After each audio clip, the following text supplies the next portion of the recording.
ಈ ದೇವರಿಗೆ ಹರಕೆ ಹೊತ್ತು ದೇವರ ದೇವಸ್ಥಾನದ ಕುರಿಗಳನ್ನು ಮೇಯಿಸಿದರೆ ದೇವರು ಬೇಡಿದ್ದನ್ನು ಕರುಣಿಸುತ್ತಾನೆ. ಭಕ್ತಿಯಿಂದ ಹರಕೆ ಹೊತ್ತು 1 ದಿನ, 5 ದಿನ, 9 ದಿನ ಈ ರೀತಿ ತಮಗೆ ಅನುಕೂಲದ ಪ್ರಕಾರ ಕುರಿಗಳನ್ನು ಮೇಯಿಸಿ ಅದೆಷ್ಟೋ ಕಾಯಿಲೆ ಅಥವಾ ರೋಗಗಳನ್ನು ವಾಸಿ ಮಾಡಿಕೊಂಡವರಿದ್ದಾರೆ. ದೇವರ ಕುರಿ ಮೇಯಿಸಿ ಹೊಲ ಮನೆ ಕಾರು ಬಂಗಲೆ ಗಳಿಸಿದವರಿದ್ದಾರೆ. ನೌಕರಿ ಸಿಗುತ್ತಿಲ್ಲವೆಂದರೆ ಬಾಳುಮಾಮನ ಕುರಿಗಳನ್ನು ಮೇಯಿಸಿ ಸೇವೆಯನ್ನು ಮಾಡಿ ಸರ್ಕಾರಿ ನೌಕರಿಗಿಟ್ಟಿಸಿಕೊಂಡವರಿದ್ದಾರೆ.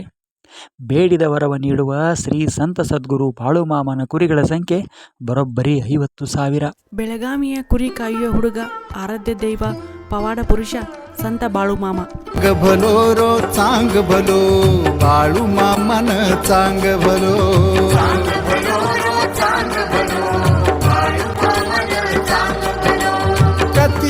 ಕುರಿ ಕಾಯುತ್ತಾ ಬದುಕು ಸಾಗಿಸುತ್ತಿದ್ದ ಬಾಳುಮಾಮ ತನ್ನ ಬಳಿ ಸಹಾಯ ಬೇಡಿ ಬಂದವರನ್ನು ಉದ್ಧಾರ ಮಾಡುತ್ತಿದ್ದ.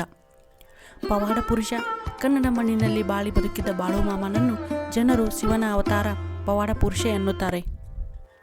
ಬೆಳಗಾವಿಯ ಕುರಿ ಕಾಯುವ ಹುಡುಗ, ನಾಡಿಗೆ ಆರಾಧ್ಯ ದೈವ. ಇನ್ನು ಸಂತ ಬಾಳುಮಾಮನ ಬಗ್ಗೆ ಹೇಳುವುದಾದರೆ, ಇವರು ನಮ್ಮ ಕನ್ನಡದವರು ಎನ್ನುವುದು ಹೆಮ್ಮೆಯ ವಿಷಯ. ಅವರು ಕರ್ನಾಟಕದ ಚಿಕ್ಕೋಡಿ ಬಳಿ ಇರುವ ಹಳ್ಳಿಯೊಂದರಲ್ಲಿ ಜನಿಸಿದರು. ಅವರು ಬೇರೆ ಪವಾಡ ಪುರುಷರಂತರಲ್ಲ, ಅಗತ್ಯವಿಲ್ಲದ ಪವಾಡ ಮಾಡಿ ಜನರನ್ನು ಮರಳು ಮಾಡೋ ಬಾಬಾಗಳಂತಲ್ಲ. ಕುರಿ ಕಾಯುತ್ತಾ ಬದುಕು ಸಾಗಿಸುತ್ತಿದ್ದ ಬಾಳುಮಾಮ ತನ್ನ ಬಳಿ ಸಹಾಯ ಬೇಡಿ ಬಂದವರನ್ನು ಉದ್ಧಾರ ಮಾಡುತ್ತಿದ್ದುದು ನಿಜ. ಅವನ್ನು ಪವಾಡ ಎಂದು ಜನ ನಂಬುತ್ತಿದ್ದುದು ನಿಜ.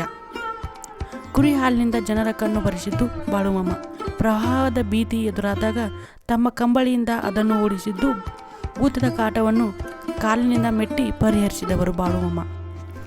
ಜನ ಅವರನ್ನು ಪವಾಡ ಪುರುಷ ಎಂದು ನಂಬಿದ್ದರಲ್ಲಿ ಆಶ್ಚರ್ಯವಿಲ್ಲ. ಬಳಿಕ ಅವರು ಮಹಾರಾಷ್ಟ್ರದ ಅದಮಾಪುರದಲ್ಲಿ ದೇಹ ತ್ಯಾಗ ಮಾಡಿದ್ದರಿಂದ ಅವರಿಗೆ ಕರ್ನಾಟಕ, ಮಹಾರಾಷ್ಟ್ರಗಳೆರಡರಲ್ಲೂ ಭಕ್ತರಿದ್ದಾರೆ. ಅದ್ಮಾಪುರ ಕರ್ನಾಟಕದ ನಿಪ್ಪಾಣಿ ಸಮೀಪ ಇರುವ ಕೊಲ್ಲಾಪುರ ಜಿಲ್ಲೆಯಲ್ಲಿದೆ. ಅಲ್ಲಿ ಭಕ್ತರೇ ಬಾಳುಮಾಮನಿಗೆ ಗುಡಿಯೊಂದನ್ನು ನಿರ್ಮಿಸಿದ್ದಾರೆ. ಅಲ್ಲಿ ಪ್ರತಿ ವರ್ಷವೂ ಬಾಳುಮಾಮನ ಜಾತ್ರೆ ನಡೆಯುತ್ತದೆ.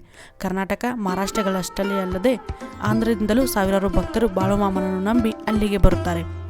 ಅಲ್ಲದೆ ಅಲ್ಲಿ ನಿತ್ಯವೂ ಅನ್ನದಾಸೋಹ ನಡೆಯುತ್ತದೆ. ಹೀಗೆ ಕಷ್ಟದಲ್ಲಿರುವವರ ಉದ್ಧಾರಕ್ಕೆಂದು ಆಯಾ ಕಾಲಕ್ಕೆ ಅಗತ್ಯವಾದ ಪವಾಡಗಳನ್ನು ಮಾಡಿ ನಮ್ಮ ನೆಲದಲ್ಲಿ ಹುಟ್ಟಿ ಬದುಕಿದ ಸಂತ.